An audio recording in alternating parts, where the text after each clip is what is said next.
అందరికీ నమస్తే అండి. Welcome to supreme six media. మనందరికీ తెలుసు పవన్ కళ్యాణ్ ఇది ఒక పేరు కాదు, ఒక బ్రాండ్ అని.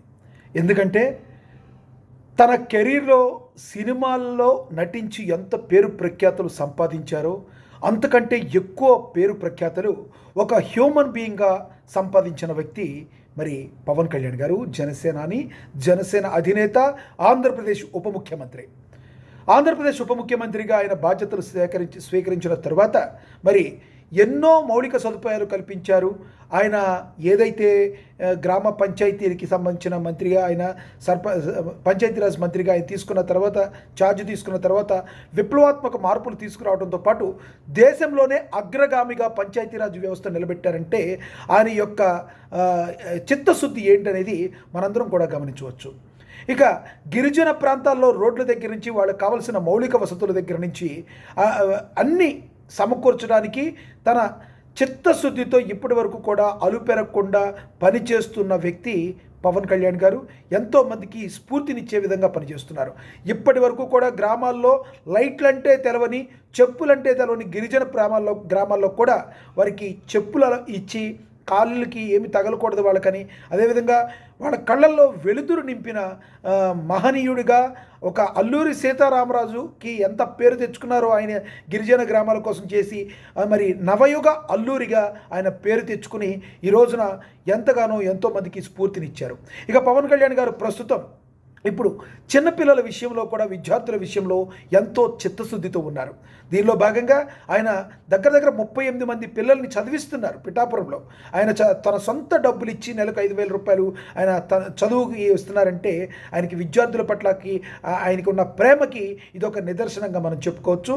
అంతేకాదు ఎవరైతే చదువుతున్నారో ఇప్పుడు 10th క్లాస్ రాసిన వాళ్ళలో 7 పవన్ కళ్యాణ్ గారు ఎవరైతే పవన్ కళ్యాణ్ చేత చదివించబడ్డారో వాళ్ళ దగ్గర నుంచి 7 580 మార్కులు పైబడి తెచ్చుకోవటం విశేషం. టోటల్గా పిఠాపురంలో 580 మార్కులు పైబడి తెచ్చుకున్న మరి గవర్నమెంట్ స్కూల్లో ఉన్న పిల్లలకి ఇప్పుడు ఆయన ఉచిత విద్య అందజేసేందుకు మరింత ప్రోత్సాహకాన్ని ఇచ్చారు. అంతేకాదు మరి ఒక రోడ్డు వేయించినప్పుడు ఆయన పిల్లలు రోడ్డు వేయించారు, మీకు ఇంకేం కావాలి అడిగినప్పుడు, సార్ మాకు ఒక స్కూల్ కావాలి, మా బడి రేకుల షెడ్లో ఉంది, వాన వస్తే ప్రాబ్లం అవుతుంది అన్నప్పుడు మరి ఇమీడియట్లీ రెస్పాండ్ అయ్యి అయినప్పుడు ఒక బడిని కూడా అందంగా 17.5 లక్షలు పెట్టి కట్టించడం జరిగింది. ఇది వాస్తవం. దీంతో అక్కడ ఉన్న విద్యార్థుల్లో ఆనందం వెల్లివిరిసింది. ఇప్పుడు ఆ బడిలోనే పిల్లలు ఈ అకాడమిక్ ఇయర్ నుంచి చదువుకోబోతున్నారు. అంటే ఒక ఉప ముఖ్యమంత్రిగా ఉండి తనకున్న పరిధిలో ఇంతటి అద్భుతంగా మరి పాలన చేస్తూ ప్రజల పట్ల, విద్యార్థుల పట్ల ఇంత ప్రేమ కనపరుస్తున్న ఉప ముఖ్యమంత్రి ఎంతోమందికి స్ఫూర్తి ప్రదాత. ఇంకా గ్రౌండ్ లెవెల్లో ఆయన ఏమేం చేస్తున్నారు ఏంటనేది తెలుసుకోవచ్చు. ఒక్కసారి మనం జనసేన నేతకి కాల్ చేద్దాం. సుంకర కృష్ణవేణి గారు ఉన్నారు, ఒకసారి కాల్ చేద్దాం.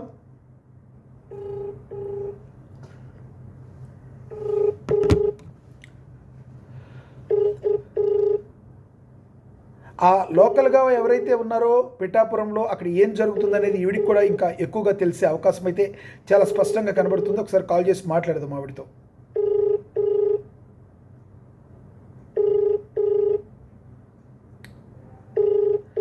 రైట్, ఎప్పుడూ కూడా బిజీగా ఉన్నట్టున్నారు. మేబీ ఇంకొకసారి ట్రై చేద్దాం. సో ఏది ఏమైనప్పటికీ కూడా పవన్ కళ్యాణ్ గారు ఒక్క విషయంలో చాలా గ్రేట్. ఏంటంటే ఎవరో ఏదో వస్తారు, ఏదో చేస్తారని కాకుండా ఉన్నంతలో తను చేసుకుంటూ ముందుకు వెళ్తూ ఉంటారు పవన్ కళ్యాణ్ గారు. కృష్ణవేణి గారు నమస్తే అండి. హలో కృష్ణవేణి గారు నమస్తే అండి. సుప్రీం సిక్స్ మీడియా నుంచి మాట్లాడుతున్నారు. ఎస్ కృష్ణవేణి గారు, పవన్ కళ్యాణ్ గారు చేసే మంచి పనులు ఏంటనేవి అందరికీ తెలుసు. ఇప్పుడు విద్యార్థుల యొక్క మీద ప్రేమతో, అభిమానంతో ఆయన విద్యార్థులకి ఆయన ఇస్తున్న వాల్యూ చూస్తుంటే ఎంతోమంది స్ఫూర్తిగా నిలుస్తున్నారు. పిఠాపురంలో విద్యార్థులకి ఏ రకంగా ఇప్పుడు ఆయన హెల్ప్ కాబోతున్నారు, ఒక స్కూల్ కూడా కట్టించినట్టుగా తెలుస్తుంది. ఏం చెప్తారు మీరు ఆయన గురించి? సార్, లక్ష్మీనాథ్ గారు, మీకు అలాగే సుప్రీం సిక్స్ వీక్షకులకి నమస్కారం అండి. నమస్తే అండి. జనసేన పార్టీ అధినేత ఎప్పుడు కూడా ట్రెండ్ ఫాలో అవ్వరండి. ట్రెండ్ సెట్ చేస్తారనడానికి ఆయన చేస్తున్నటువంటి పనులే దానికి నిదర్శనం. అంటే అభివృద్ధి పనులు ఏ రకంగా చేస్తున్నారు అన్నది చూడొచ్చు సార్. మన అడవి తల్లి బాట పట్టినప్పుడు పెదపాడు అనేటువంటి ఒక గ్రామంలో ఏ రకంగా మా అధినేత పవన్ కళ్యాణ్ గారు అక్కడ పిల్లలకి ఇచ్చినటువంటి మాట అంటే ఆ సుమారు 17,50,00,000 రూపాయలతో అక్కడ ఒక స్కూల్ నిర్మాణాన్ని చేపట్టడం కూడా జరిగింది సార్.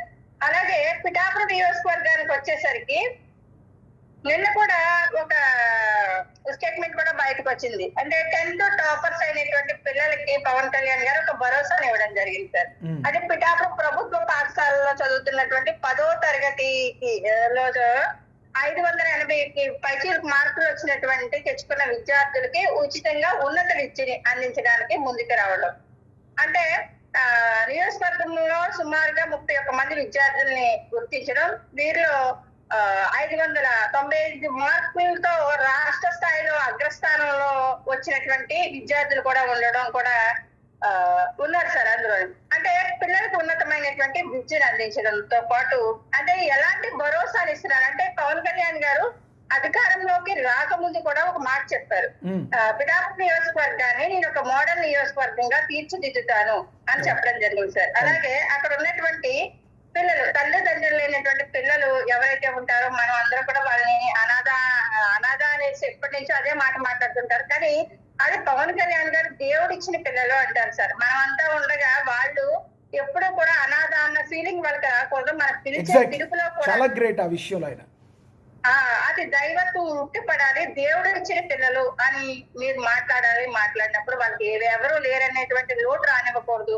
దానికి నేను స్వీకరిస్తున్నానని చెప్పి ఆయన జీతం నుంచి ఎవ్రీ మంత్ వాళ్ళకి 5,000 చొప్పున 48 మంది పిల్లలకి ఇవ్వడం జరుగుతుంది సార్. దాంతో వాళ్ళు నిజంగా వాళ్ళ అమ్మమ్మ తాతయ్య వాళ్ళ దగ్గర ఉండి పిల్లలు బాగా చదువుకుంటున్నటువంటి పరిస్థితిని చూస్తున్నాం. అలాగే ఇంకా పిఠాపురం నియోజకవర్గానికి వచ్చేసరికి సార్ జిల్లా పరిషత్ హై స్కూల్స్ ఉంటాయి కదా, అందులో 50% అదనపు తరగతులు పెంచడం జరిగింది సార్. అలాగే మోడర్న్ బాత్రూమ్లు అంటే 6th క్లాస్ నుంచి చదివేటువంటి ఆడపిల్లలు ఉన్నటువంటి గర్ల్స్ హై స్కూల్స్ అవి ఏవైతే ఉంటాయో వాటిలో మోడర్న్ బాత్రూమ్లు పిల్లలకి ఏ ఇబ్బందులు లేకుండా బాలికలకి మెయిన్ ఇబ్బంది అసలు కలగకూడదు, చాలా మోడర్న్ బాత్రూమ్లు కట్టించడంతో పాటు అలాగే గొల్లపురంలో హై స్కూల్లో కంప్యూటర్ ల్యాబ్ కూడా మా అధినేత పవన్ కళ్యాణ్ గారే ఆయన సొంత డబ్బులతోనే వెచ్చించి బాయ్స్ సార్ కంప్యూటర్ ల్యాబ్స్ కూడా ఏర్పాటు చేయడం జరిగింది. అలాగే RO plants sir, RO plants శుద్ధమైనటువంటి పరిశుభ్రమైనటువంటి వాటర్ పిల్లలు తాగాలని స్కూల్లో ఆర్ఓ ప్లాంట్స్ ఏర్పాటు చేయడం కావచ్చు. అలాగే కాంపౌండ్ హాల్స్ చాలా స్కూల్స్ కి ఇప్పటి వరకు కాంపౌండ్ హాల్స్ లేకుండానే ఇబ్బంది పడుతున్నటువంటి పరిస్థితి. అందులో కాంపౌండ్ హాల్స్ అనేక స్కూల్స్ కి నిర్మించడం జరిగింది. అంటే ఇవన్నీ కూడా చాలా వరకు పనులు అయిపోయి ప్రాసెస్ లో ఉన్నాయి సార్. ఇంకా కొన్ని స్కూల్స్ ని ఐడెంటిఫై చేసి వాటిని కూడా ఏ రకంగా అంటే కార్పొరేట్ స్కూల్ కి భిన్నంగా ధీటుగా దాన్ని తీర్చిదిద్దడంలో పిఠాపురం నియోజకవర్గంలో మా అధినేత పవన్ కళ్యాణ్ గారు ఇంకొకటి పవన్ కళ్యాణ్ గారు ఏదైతే ప్రధాని నరేంద్ర మోడీ గారు చమురు నిల్వలకు సంబంధించి పొదుపు చేయాలి అని ఎప్పుడైతే పిలుపునిచ్చారో పవన్ కళ్యాణ్ గారు కూడా ఈ రోజున తన కాన్వాయ్లో 50% తగ్గించుకుని మరి ఆయన ఒక నరేంద్ర మోడీ గారి మాటకి ఇచ్చిన వాల్యూని ఎంత బాగా చేశారంటే ఏం చెప్తారు మీరు దాని గురించి? సార్ అదే చెప్తాము.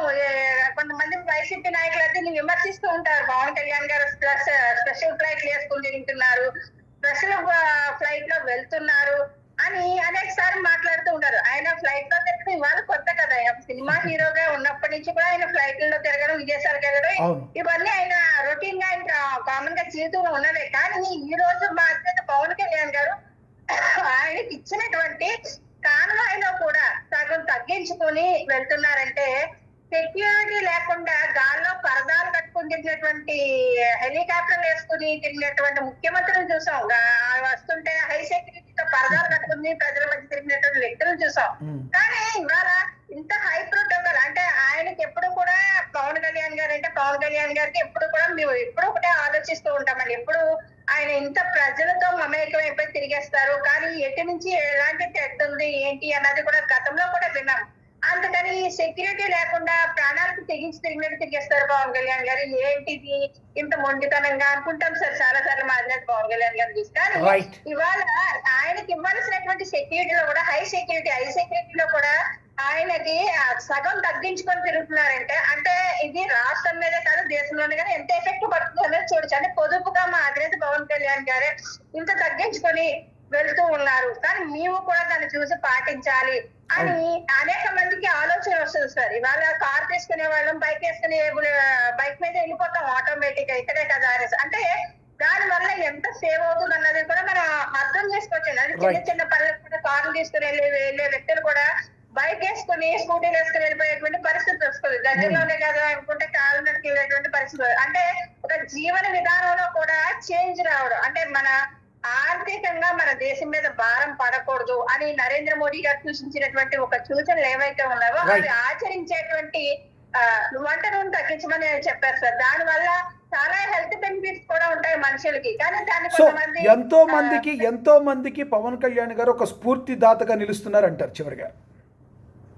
అంతే కదా సార్. ఇప్పుడు ఆయన సెక్యూరిటీలోనే సగం తగ్గించుకున్నారంటే ఇక్కడ ఆఫీసర్స్ దగ్గర నుంచి అనేక మంది మంత్రివర్గం కావచ్చు, మిగతా ఎమ్మెల్యేలు కావచ్చు, నాయకులు కావచ్చు, వీళ్ళందరూ కూడా ఎంత భారాన్ని తగ్గించుకుని వెళ్ళబోతున్నారు అన్నది అర్థమవుతుంది సార్. అంటే పవన్ కళ్యాణ్ గారు హెలికాప్టర్ లో వెళ్ళారు లేకపోతే స్పెషల్ ఫ్లైట్ లో వెళ్ళారు అనేసి విమర్శించేటువంటి వ్యక్తులు కూడా వాళ్ళ జీవన విధానంలో వాళ్ళు ఒక జగన్మోహన్ రెడ్డి గారు పెళ్లికి వెళ్ళారు అనుకోండి, అక్కడికి జనాన్ని తరలించడానికి బస్సులు పెట్టో కార్లు పెట్టో బైకులు పెట్టో తరలించే బదులు ఆయనకి పెళ్లికి వెళ్తున్నాడు కాబట్టి ఆ పెళ్లికి వెళ్ళి అక్షింతలు వేసేసి వచ్చేస్తే సరిపోతుంది తప్ప మళ్ళీ వాళ్ళకి భోజనాలు ఏర్పాట్లు ఇవి అన్నిటినీ అంటే ఇలాంటి దూబరా ఖర్చులు తగ్గించుకుని ప్రభుత్వానికి సహకరిస్తే సార్ వాళ్ళు కూడా.